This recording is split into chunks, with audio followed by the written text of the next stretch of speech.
बेईमानी से कमाए हुए पैसे आखिर में बीमारी में ही लग जाते हैं। इसलिए कम कमाओ लेकिन ईमानदारी की रोटी खाओ, जो अंदर से खुशी देगी और तसल्ली भी। ना जाने क्यों आज अपना ही घर मुझे अनजाना सा लगा। ऐ माँ, तेरे जाने के बाद ये घर घर नहीं, बस एक खाली मकान सा लगता है। जो व्यक्ति सीधी और साफ बात करता है उसकी वाणी कठोर हो सकती है, लेकिन वो कभी किसी को धोखा नहीं दे सकता। मन और मकान को वक्त वक्त पर साफ करना बहुत जरूरी है, वरना मकान में बेमतलब का सामान और मन में बेमतलब की बातें जमा होती रहती हैं। सांप के दांतों में और बिच्छू के डंक में और इंसान के मन में कितना जहर भरा हुआ है, ये बता पाना बहुत ही मुश्किल है। कोई किसी का नहीं है यहाँ, सबको फायदे की लगी बीमारी है। स्वार्थ से चल रही है ये दुनिया और सब सिर्फ मतलब की ही रिश्तेदारी है। मित्रता, परिवार, प्रेम या कोई भी रिश्ता क्यों ना हो, चालाकी जहाँ प्रवेश करती हैं वहाँ सब कुछ बिखेर कर रख देती हैं।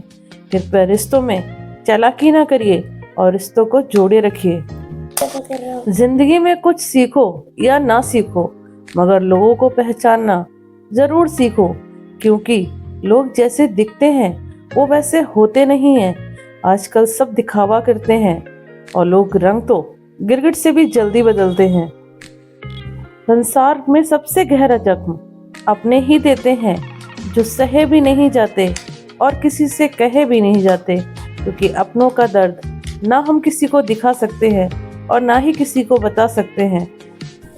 पैसा रखने के लिए बैंक मिलना बहुत आसान है और सोना रखने के लिए एक लॉकर मिलना भी बहुत आसान है, लेकिन दिल की बात रखने के लिए एक अच्छा इंसान मिलना आज की दुनिया में बहुत मुश्किल है। वो कभी नहीं मिलता। इसलिए कहते हैं कि अपनी मन की बात हर किसी को यूं बताया ना करो, कहीं ऐसा ना हो कि जिसे हम अपना समझकर अपने मन की बात बता रहे हैं वही एक दिन फायदा उठाने लगे। इंसान ने वक्त से पूछा कि मैं हार क्यों जाता हूँ। वक्त ने कहा कि धूप हो या छाँव, काली रात हो या बरसात हो, चाहे कितने भी बुरे हालात हो, मैं हर वक्त चलता रहता हूँ, इसलिए जीत जाता हूँ। तू भी मेरे साथ चल तो कभी नहीं हारेगा, लेकिन जब रुक के खड़ा हो जाएगा तो तेरी हार वैसे भी निश्चित ही है। इसलिए हमेशा चलते रहना चाहिए, प्रयास करते रहना चाहिए।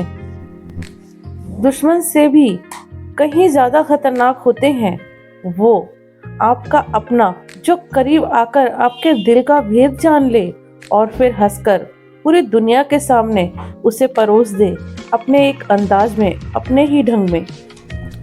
बदन मेरा मिट्टी का, सांसें मेरी उधार की हैं, घमंड करूं तो मैं इस दुनिया में किस बात का करूं। यहाँ हम सब एक किराएदार हैं जो कुछ समय के लिए यहाँ आते हैं, अपने किरदार को निभाते हैं और फिर खाली हाथ इस दुनिया से एक दिन सब विदा हो जाते हैं। किसी को रुलाकर आज तक कोई हंस नहीं पाया है, ये विधि का विधान है जो आज तक कोई समझ ही नहीं पाया है। इसलिए कहते हैं कभी किसी के आंसुओं की वजह न बनना। अगर इंसान शिक्षा से पहले संस्कार, व्यापार से पहले व्यवहार, भगवान से पहले माता पिता को पहचान ले तो जिंदगी में कभी कोई कठिनाई आएगी ही नहीं। किसी ने मुझसे पूछा मजे में हो? मैंने जवाब दिया आनंद में हूँ। उन्होंने कहा दोनों में फर्क क्या है? तो उनको बताना ही पड़ा कि मजे के लिए पैसा चाहिए और आनंद के लिए बस प्रभु की कृपा चाहिए। जिस पर प्रभु की कृपा हो जाए वो हमेशा आनंद में रहता है। इंसान की फितरत भी बड़ी अजीब है। डूबता है तो पानी को दोष देता है, गिरता है तो पत्थर को दोष देता है, और कुछ भी नहीं कर पाया तो वो नसीब को दोष देता है। अहम की अकड़ ज्यादा चल नहीं सकती, मौत की घड़ी कभी टल नहीं सकती। लूट कर दौलत ही भले ही किसी की जमा कर लो, पर पाप से कमाई कभी फल नहीं सकती। इसलिए कहते हैं कि कभी किसी को दुख देकर या किसी को धोखा देकर ऐसा कुछ न कमाना जो आपके आने वाली पीढ़ियों को खराब कर दे। समाज में बदलाव क्यों नहीं आता? क्योंकि गरीब इंसान में हिम्मत ही नहीं है। कि वो अपनी आवाज उठा सके, और मध्यम वर्ग को फुर्सत ही नहीं है। उसकी जिंदगी बस ऐसे ही गुजर जाती है, और अमीर को कोई जरूरत ही नहीं है तो वो क्यों ही आवाज उठाए। इसलिए कभी समाज में बदलाव आता ही नहीं है।